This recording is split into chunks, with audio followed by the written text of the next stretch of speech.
Kita tidak pernah membuat patung yang namanya harta, bukan? Kita tidak pernah membuat patung yang namanya tahta, bukan? Bahkan kita tidak pernah menyembah handphone kita, kuota, saya menyembah engkau. Tentu tidak. Tetapi tanpa sadar, kita mengejarnya. Dan itulah kalau kita cari muaranya, saudara-saudara, semua bermuara kepada diri kita sendiri.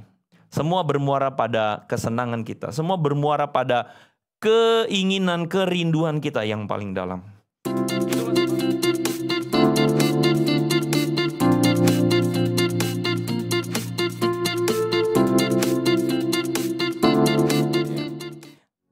Tahukah saudara bahwa tahun 2003 itu pertama kali keluar model handphone yang punya kamera depan?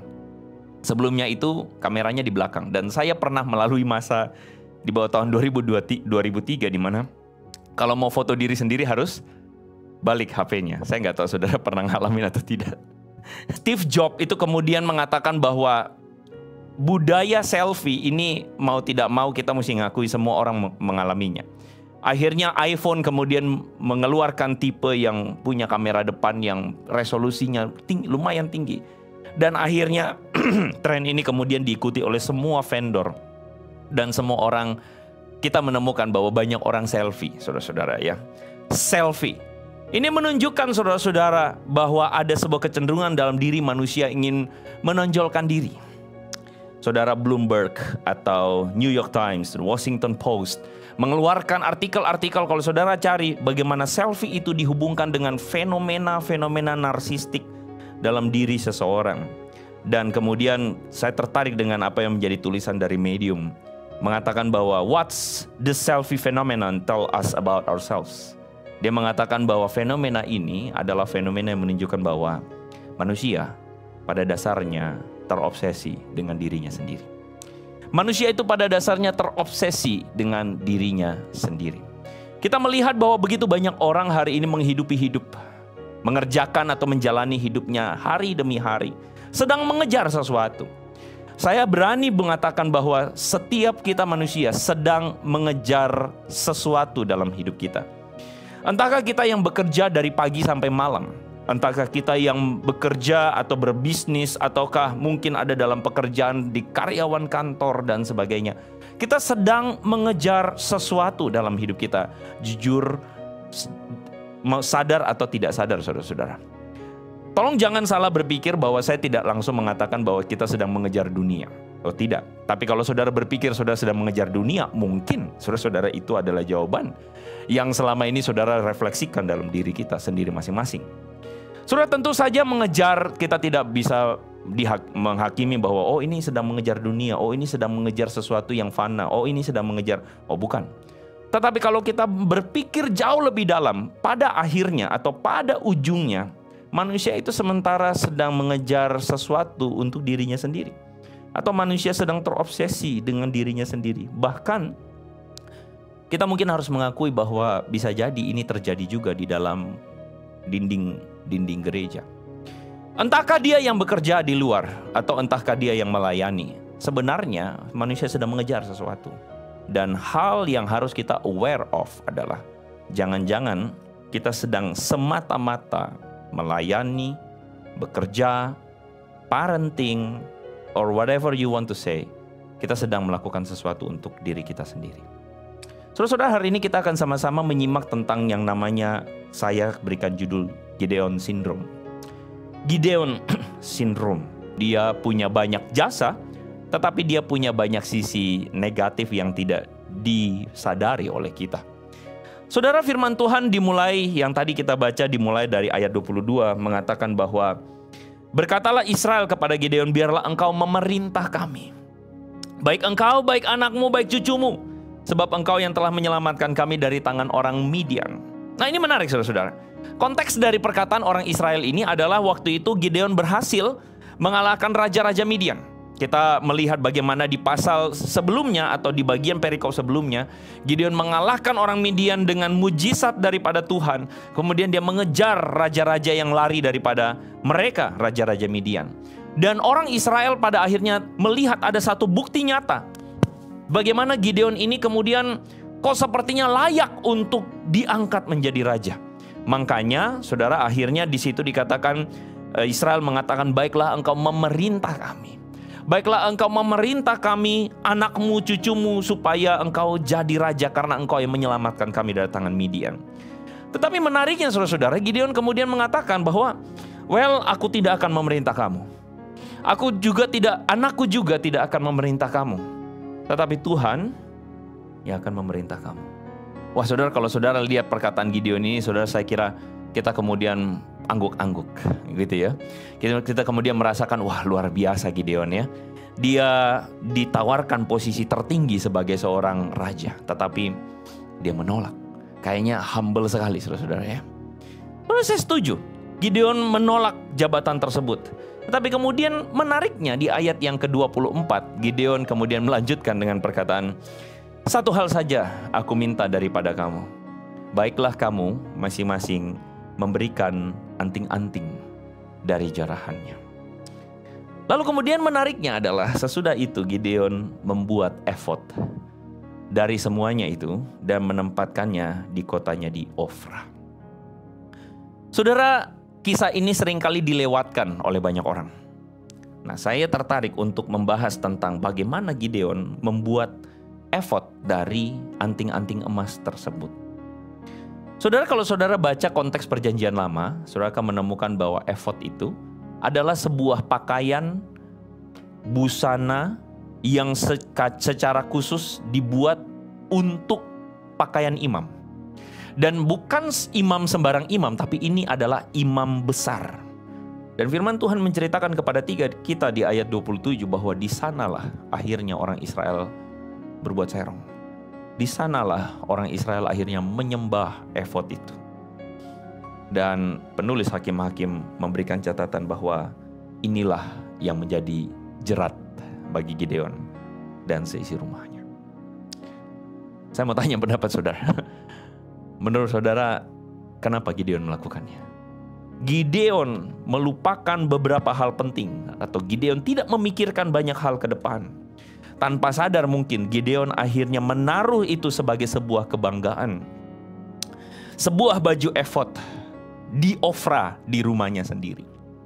Dia menaruh itu sebagai kenang-kenangan dan kemudian mungkin saja, menurut saya tanpa sadar dia akhirnya membuat ini menjadi sebuah kenang-kenangan yang membanggakan untuk dirinya.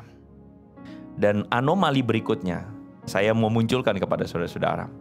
Di ayat 23, saudara ingat orang Israel meminta Gideon untuk memerintah atas mereka. Ayo kamu memerintah atas kami jadi raja, anak-anakmu, cucu-cucumu. Lalu kemudian Gideon bilang, aku tidak mau. Biarlah Tuhan yang memerintah kamu. Tapi kalau saudara lihat di ayat 30 dan 31, di situ dikatakan Gideon mempunyai 70 anak laki-laki sebab ia beristri banyak.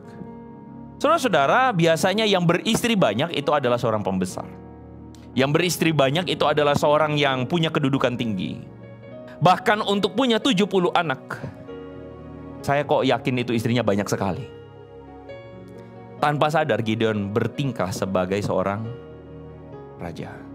Karena rakyat begitu mengeluh-elukan dia. Tanpa sadar akhirnya Gideon bertingkah sebagai seorang raja. Karena dia adalah seorang pahlawan, seorang yang besar, seorang yang hebat. Tanpa sadar, sekali lagi saya kasih garis besar. Tanpa sadar Gideon akhirnya bertingkah, bersikap sebagai seorang raja. Dan saudara perhatikan bagian ayat yang terakhir itu. Lalu ia memberi nama Abimelek kepada anak itu. Abimelek, nama Abimelek itu berasal dari dua kata, Avi dan Melek, yang artinya ayahku adalah raja. Siapa yang memberi nama anak ini? Gideon. Gideon memberi nama anak ini adalah ayahku adalah raja. Menarik bukan? Menarik ya? Saya kok yakin bahwa saudara-saudara kemudian tercengang-cengang. Seorang yang dulu menolak diangkat menjadi raja, akhirnya menjadi atau memperlakukan dirinya sebagai seorang raja. Membuat efod dari emas. Terus kemudian mengambil banyak istri, mempunyai banyak anak. lalu kemudian memberi nama anaknya, ayahku adalah raja. Ini yang saya sebut sebagai Gideon syndrome. Dan menurut saya, that is our syndrome too. Pada dasarnya kita itu adalah manusia yang sedang mengejar sesuatu untuk diri kita sendiri. Dan ini adalah sebuah tendensi untuk menyembah diri. Dan ini terjadi sadar atau tidak sadar dalam hidup kita. Saudara berbicara tentang berhala atau berbicara tentang yang namanya gods. Mungkin hari ini saudara-saudara saya kok yakin bahwa di dalam budaya orang Kristen tidak ada lagi yang namanya patung-patung berhala. Di dalam budaya orang Kristen tidak ada lagi yang namanya sesembahan-sesembahan berhala. Saya kok yakin saudara yang menonton atau saudara yang mendengarkan firman Tuhan ini, saya kok yakin demikian. Tetapi kita tahu betul bahwa berhala itu tidak harus selalu berbentuk patung. Tetapi berhala itu bisa jadi sesuatu yang kita kejar terus. Dan sebenarnya kalau kita tanyakan, berhala-berhala tersebut entahkah materi, uang, karir, power, posisi. Kalau orang selalu bilang ada 3 ta. Apa namanya? Harta, tahta, dan wanita. Sekarang ta yang keempat, kuota. Semua tata ini saudara, hento-hento, henta-henta ini saudara-saudara. Semua tata ini pada akhirnya adalah berbicara tentang kesenangan kita. Semua tata ini sebenarnya adalah diri kita sendiri. Kita tidak pernah membuat patung yang namanya harta, bukan? Kita tidak pernah membuat patung yang namanya tahta, bukan? Bahkan kita tidak pernah menyembah handphone kita, kuota, saya menyembah engkau. Tentu tidak. Tetapi tanpa sadar kita mengejarnya. Dan itulah kalau kita cari muaranya saudara-saudara, semua bermuara kepada diri kita sendiri. Semua bermuara pada kesenangan kita. Semua bermuara pada keinginan, kerinduan kita yang paling dalam.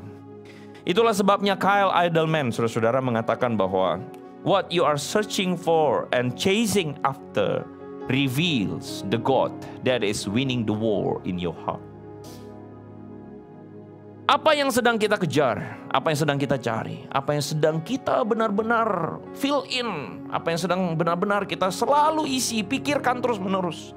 Sebenarnya reveal, menunjukkan atau menyingkapkan Tuhan, ilah yang sebenarnya sedang menang di hati kita, yang memenangkan perhatian kita, memenangkan diri kita, atau memenangkan pikiran kita. Apa yang kita pikirkan sebelum tidur dan apa yang kita pikirkan langsung setelah bangun tidur. Apa yang kita pikirkan pada waktu senggang, apa yang kita pikirkan pada waktu sedang ada dalam sebuah pergumulan, apa yang kita pikirkan ketika kita sedang mencari mencari relax time atau me time.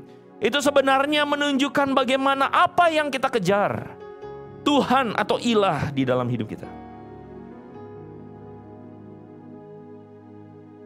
Karena saya yakin saya sedang berbicara kepada generasi yang begitu, spektrumnya begitu luas. Saya sedang mau bicara juga kepada anak-anak muda, atau bahkan mungkin orang tua yang jadi muda dengan adanya sosial media. Saudara, bagaimana sosial media itu reveal diri kita sendiri. Saudara, saya yakin bahwa sebagian dari saudara pasti menemukan, jika saudara adalah Gen Z, saudara pasti menemukan bahwa kadang-kadang justru ada orang-orang yang kayaknya nggak bisa lepas dengan sosial media. Kalau makan mesti foto dulu, ngejeng dulu. Kalau kemana mesti foto, posting dan sebagainya. Saya tidak mengoppose. Saya tidak mungkin lebih tepatnya saya tidak melawan itu. Cuman saya kok pikir-pikir kenapa ya mesti begitu. Saudara-saudara, suatu kali sebelum naik mimbar, saudara-saudara, ada masa di mana saya foto mimbarnya. Lalu kemudian saya tulis bla bla bla bla, pokoknya keren-keren lah pokoknya. Setelah tulis keren-keren di situ saya posting, saya khotbah. Setelah selesai saya khotbah, saudara-saudara, saya turun. Lalu apa yang saya lakukan pertama-tama? Saya buka Instagram, saya lihat berapa banyak like-nya. Saudara, selesai khotbah, saya ingat sore hari itu, berapa tahun yang lalu, ada seorang teman yang kemudian mengatakan, "Ko, I think kamu narsis." Saudara, ketika saya mendapatkan komentar itu, saya tidak terima, saudara. Enak aja, saya narsis gimana caranya? Kan di ayat di situ saya juga tulis bahwa ini buat apa soli Deo Gloria lah gitu ya. Pokoknya ada soli Deo Gloria lah, segala kemuliaan bagi nama Tuhan. Tapi saudara tahu, malam hari sebelum tidur saya benar-benar memikirkan lagi karena perkataan itu mengganggu saya. Seorang teman, ini adalah seorang teman yang dekat, dan dia bilang, I think you narcissist, and my sister told me so. Lalu saya berpikir, Tuhan, apa betul memang saya narsis? Akhirnya saya sadar waktu saya buka timeline sosial media saya. Iya ya, kok banyak gambar-gambar saya juga ya. Iya ya, saya terobsesi dengan begitu banyak like. Saya terobsesi dengan begitu banyak penerimaan orang. Iya ya, kalau saya lihat di timeline saya menemukan bahwa imaji ini lebih banyak bicara tentang Andre Tunggal daripada Tuhan. Saudara, malam hari itu saya betul-betul berpikir panjang sekali. Dan kemudian malam hari itu saya memutuskan untuk berhenti dari sosial media. Saya bukan lagi menceritakan saya hebat, tidak. Tetapi ada dua alasan saya berhenti. Karena yang pertama soal masalah narsistik. Dan yang kedua adalah soal timeline feed yang muncul di Instagram saya. Feednya banyak cewek-cewek melulu, selebgram melulu. Dan saya sadar, wah ini membentuk cara pikir saya melihat perempuan. Akhirnya saya agak lupa, mungkin itu 4-5 tahun yang lalu saya berhenti total dari Instagram dan saya tidak pernah lagi buka Instagram. Kenapa? Karena saya belajar untuk mendetoks diri saya dari kecenderungan-kecenderungan itu. Sekali lagi, once again, saya tidak sedang mengatakan bahwa saya hebat. Dan saya tidak sedang mengatakan bahwa Anda harus melakukannya. Tidak. Saya bukan sedang mengatakan bahwa Instagram itu pasti toksik. Tidak. Karena mungkin sebagian orang memang harus bekerja dengan Instagram. Bukan hanya Instagram, juga platform yang lain. Bahkan even saudara mungkin bertanya, loh Pak Andre kan juga di YouTube. Bahkan saya bersyukur kepada Tuhan, jujur, sejujur-jujurnya. Jika tidak ada momen itu, mungkin saya sekarang sangat narsis sekali. Saya tidak pernah memikirkan diri saya menjadi seorang YouTuber. Sama sekali. Saya tidak pernah memikirkan bahwa saya akan jadi terkenal. Saya pengen jauhkan diri saya dari situ. Karena saya tahu itu bisa menjadi jerat buat saya. Tetapi saya tahu betul bahwa ini bisa menjadi musuh yang besar yang tidak saya sadari. Dan bisa jadi saudara-saudara, saya bukan mengejar kemuliaan Allah, tetapi pada akhirnya saya mengejar kemuliaan hanya untuk diri saya sendiri. Saudara-saudara, saya sedang menceritakan kisah saya. Yang saya ingin katakan, once again, it's not talk about me. It's about how bagaimana kita selalu harus sering mengingat bahwa diri kita ini adalah pelayannya. Kita ini adalah hambanya. Kita bukan Tuhannya. Kita bukan rajanya. Kita bukan artisnya. Kita adalah hambanya. Dan semua yang Tuhan percayakan kepada kita, biarlah semuanya kita balikin kepada Tuhan. Bukan dengan slogan Soli Deo Gloria. Bukan dengan slogan yang mengatakan, oh, wah kamu bagus ya suara kamu dan sebagainya. Oh ya itu Tuhan. Saya kira bukan itu. Tetapi pada akhirnya jauh dalam hati kita. Kita sendiri yang paling tahu. Jauh dalam hati kita sendiri yang paling tahu. Kenapa kita mau tetap mengambil bagian di mimbar? Kenapa kita mau melayani Tuhan? Kenapa kita mau muncul mungkin di depan kamera? Kenapa? Semuanya itu kenapa? Saudara, saya kira pada akhirnya ini menjadi pergumulan kita. Dan saya harap bukan saudara pikirkan waktu khotbah ini, tetapi saudara pikirkan setelah selesai khotbah. Bahkan waktu sebelum tidur. Waktu sebelum, bahkan sampai besok, sampai lusa. Bukan hanya soal exposure di sosial media, tetapi apa yang saudara sedang kerjakan. Apa yang saudara kejar? Apa yang saudara lakukan setiap hari? At the end, ini apa dan siapa yang sedang dibesarkan? Siapa yang sedang disenangkan? Siapa yang sedang dimuliakan? Kita dipanggil untuk menghamba seperti Kristus. Menghamba seperti Kristus. Menyadari bahwa sebenarnya kita ini dipanggil untuk melayani seperti Kristus. Saudara-saudara, satu kali ada seorang teman bertanya atau seorang mahasiswa bertanya kepada saya, Dia mengatakan bahwa dia sulit percaya kepada orang Kristen. Kenapa? Karena bukan orang Kristennya tapi agama Kristen. Karena dia mengatakan Tuhan itu nggak fair. Kenapa Musa itu tidak boleh masuk tanah perjanjian? Kenapa, saudara? Ya, kita tahu karena Musa getok batu, kan begitu kan ya. Terus kemudian Tuhan ngamuk. Terus kemudian dia mengatakan gini, Tuhan mah aneh-aneh, ngambek karena hal yang bodoh. Loh, apakah Musa tidak melakukan kesalahan yang lain? Karena hal yang begitu terus kemudian dikatakan Tuhan ngambek. Aneh ya. Kelihatannya aneh, saudara-saudara. Tapi saudara-saudara, hari itu Tuhan memberikan hikmat. Dan saya memikirkan kembali tentang kisah Musa ini, saudara. Sejujurnya saya memikirkan kembali kisah Musa ini. Saudara, firman Tuhan menceritakan kepada kita bahwa Musa itu kemudian dikubur oleh Tuhan. Dan sampai hari ini orang tidak pernah tahu di mana kubur Musa. Setuju ya? Saya mau tanya, jika seandainya Musa berhasil masuk tanah Kanaan, apa yang terjadi dengan Musa?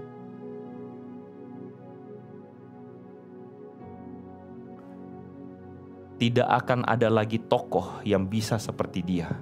Bahkan Yosua pun tidak akan pernah mengganti posisi Musa. Betul nggak? Jika betul-betul Musa masuk tanah Kanaan, maka tidak akan lagi ada Yosua. Dan Yosua cuma jadi figuran. Jika Musa masuk tanah Kanaan, saudara-saudara, semua orang mengeluh-elukan Musa. Jika Musa punya kuburnya, semua orang datang menyembah di kuburan Musa, saya rasa. Saudara itu setuju dengan saya? Karena Musa terlalu besar pengaruhnya. Tetapi kenapa Musa tidak boleh masuk tanah perjanjian? Supaya orang tidak perlu dan tidak perlu terjadi seperti itu. Menurut saya, bukan Tuhan gak adil. Menurut saya, Tuhan tuh sayang sama Musa. Karena Tuhan sayang, Musa tidak usah jatuh dalam pencobaan yang kayak begitu. Saudara, saya ngomong ini dengan terharu.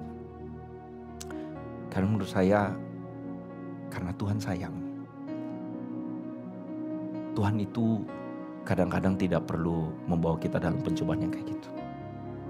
Ada orang yang protes, Tuhan kenapa masalah terjadi? Tuhan kenapa saya mesti ngalamin begini? Kenapa saya mesti hancur dan sebagainya? Ada orang protes. Dan saya pikir mungkin juga kalau kita jadi Musa kita protes, Tuhan kenapa saya gak boleh masuk tanah perjanjian? Tuhan kan bukankah saya sudah berjasa membawa orang Israel keluar dari tanah Mesir? Tuhan saya sudah begini. Tuhan kenapa saya gak boleh? Tapi saudara tahu gak, waktu saya membaca kisah itu saya cuma taruh satu hal. Tuhan sayang sama Musa. Makanya Musa gak perlu mengalami pencobaan yang kayak begitu. Gak perlu Tuhan bawa Musa harus bergumul dengan yang begitu. Cukuplah Musa berhenti sebagai Musa, seorang hamba biasa. Dan itu artinya Tuhan sayang. Kalau Tuhan sayang sama kita, saya kira tidak ada yang lebih bangga dan tidak ada yang lebih membanggakan dan menyenangkan kalau kita tuh menjadi hambanya. Tapi lebih sedih buat kita kalau kita tuh akhirnya harus jatuh gara-gara popularitas. Kita harus jatuh gara-gara wanita, terjatuh gara-gara harta, jatuh gara-gara ini. Sadar gak Tuhan tuh sayang sama kita?